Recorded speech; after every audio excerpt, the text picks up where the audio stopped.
Welcome to The Explainer. Today, we're unpacking what can really only be described as a historic moment in enterprise technology. Now, if you've been following the artificial intelligence boom at all, you know the market is moving at absolute breakneck speed. But even with those sky-high expectations, Dell Technologies just reported a first quarter for fiscal year 2027 that completely redefines the scale of enterprise AI adoption. We're talking about massive, unprecedented scale here. But before we get into the nuts and bolts of how they're actually pulling this off, I want to drop a single number on you that truly sets the stage for everything we're about to discuss. $24.4 billion. That is the staggering amount of AI orders Dell booked in just the first quarter alone. With $16.1 billion of that already recognized as revenue and an exiting backlog of over $51 billion, Dell isn't just, riding the AI wave. They've literally strapped themselves to a financial rocket ship. This kind of insane demand is fundamentally reshaping their entire business. So today, we're going to explore exactly how they're sustaining this momentum and, critically, what could potentially slow them down. Okay, let's dive into this. Here is our roadmap. First, we'll look at the AI revenue explosion. Second, expanding the AI factory. Third, their end-to-end infrastructure advantage. And finally, the forward-looking risks ahead. Section 1, the AI revenue explosion. Let's peel back the layers on these Q1 results. And this brilliantly illustrates exactly what we're talking about. To truly understand the gravity of this demand, you have to look inside Dell's legacy product lines. Traditional servers, they're up a highly impressive 92% year over year, but AI-optimized servers saw an astronomical 757% growth. And what's really fascinating here is the AI drag effect. The intense focus on AI inference workloads, which is basically running live data through trained AI models, is actually dragging traditional compute demand up right along with it. Customers are realizing they have to proactively secure infrastructure to modernize their whole environment, and that's driving up density and power requirements across the board. Because of this compounding demand, Dell has aggressively raised its full-year fiscal 2027 AI-optimized server revenue expectation to roughly $60 billion. That's almost 2.5 times their previous year. It's a massive figure, and it tells a very clear story. Right now, in the enterprise IT space, demand is vastly outpacing supply. Customers are moving decisively, opening their wallets out of pure FOMO, fear of missing out, just to ensure they aren't left behind. Moving on to Section 2. Expanding the AI factory. This is the real engine of the rocket ship. So how exactly does Dell plan to fulfill this insatiable demand? Well, they're building what they call the AI factory. Dell isn't just boxing up components and shipping them out anymore. They are orchestrating a massive, highly complex ecosystem. You can see that strategy loud and clear in their partner roster.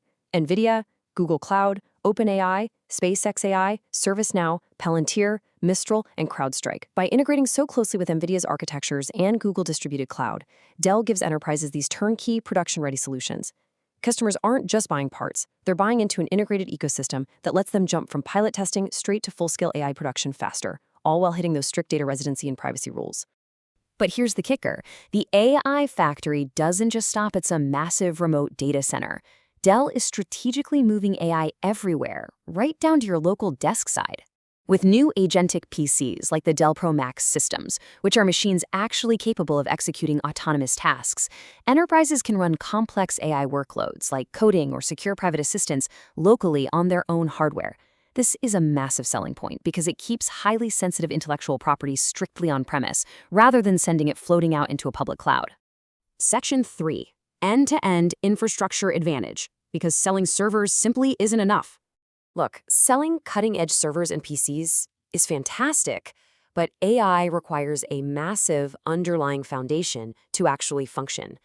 Dell is leveraging pillars that have historically set them apart, but honestly, they are more vital now than ever. First, their ability to deploy and install at a global scale with unmatched services. Second, their unstructured data storage solutions. And third, and this is something very easily overlooked, Dell Financial Services, or DFS. Right now, DFS is a strategic weapon. Because AI gear is scarce and highly expensive, customers can use Dell's financing to secure equipment immediately. It helps them manage budget constraints while making sure they actually get their hands on this highly coveted infrastructure. So the crucial point is that you absolutely cannot have AI without data. As Dell's Chief Operating Officer Jeff Clark notes, unstructured data is the data set that feeds the beast.